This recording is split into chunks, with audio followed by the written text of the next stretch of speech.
உலக இரட்சகர் அருமை நாயகன் இயேசு கிறிஸ்துவின் நல் நாமத்தினாலே இக்காலை வேளையிலே அனைவருக்கும் அன்பின் நல்வாழ்த்துக்களை தெரிவித்துக் கொள்கிறேன். இன்றைய திருவார்த்தை சங்கீதம் 112:7.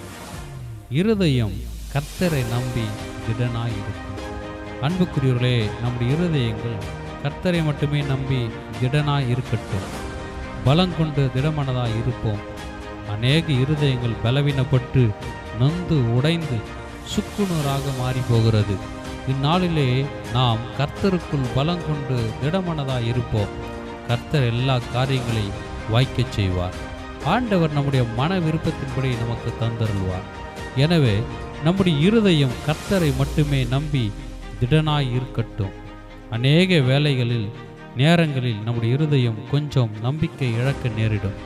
எனவே நம்முடைய இருதயம் எல்லா சூழ்நிலைகளிலும் எல்லா காலத்திலும் எப்போதும் கர்த்தரை நம்பி திடனாய் இருப்பதாக. திட நம்பிக்கை, தைரியம் கர்த்தர் நமக்கு ஈர்ந்து திடமானதாய் இருக்கும்படி கிருபையை நல்குவாராக. ஆமென்.